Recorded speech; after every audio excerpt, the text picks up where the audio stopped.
I'm James of megalife21.com, the hardest hitting internet talk radio station on the planet. And I am here on a beautiful, unseasonably warm April 2009, a spring day. It's actually, I think, a high of 76, and it should actually be probably 60, according to Reverend Bill. I have several topics to discuss, some of them interesting and some of them very upsetting, to say the least, but they're good topics anyway. The Reverend Dr. William J. Eisenman is here with me. I am currently in the Newsletter Censored Research Center in northeastern New Jersey, and I also have the personal assistant of the Wizard Azibuco, Esmeralda, over there in the back in her office. How you doing, Esmeralda? Fine. What? Fine. Okay, she's fine. Reverend Billy Eisenman. Here? All right. I was talking to William J. Eisenman, Ph.D., and also Doctor of Divinity. Stick that in your pipe and smoke it. Anyway, we were talking about the multitudes of foreclosed homes throughout the country. In particular, there seems to be a lot of them here in the New York metropolitan area. In this case, it's northeastern New Jersey, Bergen County.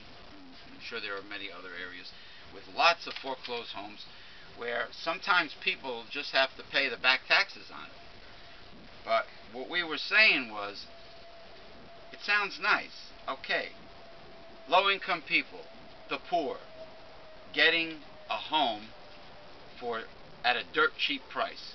It sounds nice, in theory.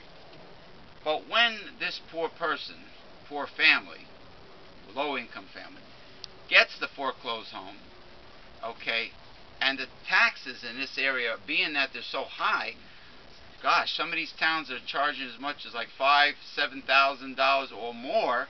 If you're talking about Montclair, New Jersey, they reassessed the homes this year, $20,000 a year on some of these homes. But average let's just say one town nearby in particular is getting $7,000, if not more, a year in taxes. How is the poor supposed to pay the taxes, even if they get these foreclosed homes that everybody is talking about? You know, late night TV and infomercials, you have programs about how to get foreclosed homes. I mean,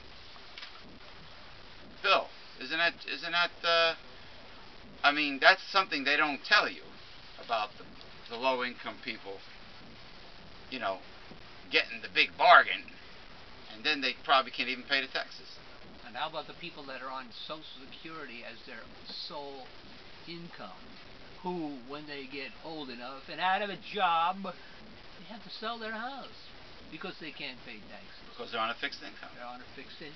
And you just reminded me of something that my conservative uncle's wife had said to me, that, James, Social Security was only meant to be a supplement to your income, not the sole source. Well, that's like Susie Orman saying, "Oh, don't pay off your credit card. Sock away at least 8 months of available income." Or Senator Boehner saying, "No, we don't want socialized medicine. What we need is affordable health care. They want everybody to pay for their own this, pay for their own that." It's easy to talk when you have the bucks. It's easy to talk and say, no, everybody should pay their own way in everything. Well, what does it say about our country if, indeed, Social Security started out as not your sole income, and then so many millions of people are living on it as their sole income? What does that say about our country? Yeah, and how they didn't, over their period of work, they never acquired the ability, to sustain themselves in their golden years. And also the federal extensions from unemployment that people are living on. It's really Well, that's what's that? 2/3 of your income, or something? When you're on unemployment. unemployment. Yeah, it's not 100% of it, Yeah. but you know. Well, how the hell do you do that? You lose the job, and you're barely paying your way while having the job, paycheck to paycheck. Then all of a sudden you're thrust onto 2/3 of your income. I mean, that's like a well, unemployment was not supposed to be your sole income. Well, where the hell's your other income coming from? But it's easy for people with bucks to say that oh, you should be paying for your own health insurance. Oh, you should be saving up for your own retirement. Oh, you should be this, you should be that, you should be this, you should be that. Oh, you're middle aged now. You shouldn't be living at home. You should have your own house. You know how what? many people Shit happens, man. You know and how the many- economy is in The ditch. not only in the sewer, it's in It's in an abyss. the abyss, the pits of hell is where it is. Hey, Thanks to the GW. bottomless pit. The bottomless pit. Thanks to GW, neoconservative boob, Bush. 8 years. He was of him. the icing on the cake, but this has been going on for like 30 years at least. Yeah, well, all the Under Reagan. Reagan. All the the deregulation. bullshit about The Trickle problem is government. trickle down economics. The problem is government, big government. Reagan used to say, well, all these tax and spend liberals. Well, I don't recall. What did you say? Oh, you're criticizing me? I don't recall what you're saying. Yeah, everything was tax and spend liberals, tax and spend liberals, big government, big government.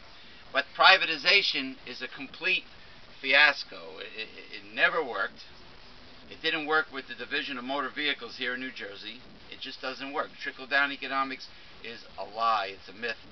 What we have is siphon up to the elitist economics because it siphons up. And these elitists are very good at getting the people who are, let's say, the poor and the lower middle class and everything, to go out on protests. They did it just the other day, didn't they? On the 15th of April. Right. Right? Those people out there were the ones that are getting tax cuts under Obama, and they're out there yelling and screaming on behalf of the royalists, the rich. The rich, yeah, unbelievable. Well, Unbelievable how the Republicans can corral these people to do their dirty work. Oh yeah. Well, you said Obama. Recently in the news, our president Barack Obama met with Hugo Chavez in Trinidad and Tobago, the islands very close to Venezuela. And well, I hope Chavez didn't call him, smell sulfur again. no, this guy Obama. Obama is. Don't even compare Obama to G.W. Bush. Anyway, Chavez gave a present, a gift to Barack Obama, a book. It was a book about historically how Europe and America, all the dastardly deeds that they did to Latin America? Europe and the United States have done, that are the I guess the sole reason for the poverty and oppression in Latin American countries. Well, they were colonies, that's why. Yeah, what he's talking about, probably, when you talk about the United States pulling stunts, it has to do with European colonialism and the greed and evil coming from there. He's right. Because we went in there, and not only us, but England, because England was a big empire at the time. Okay. They go into these countries and they steal all the resources. Exactly. That's all. Okay, we'll be back.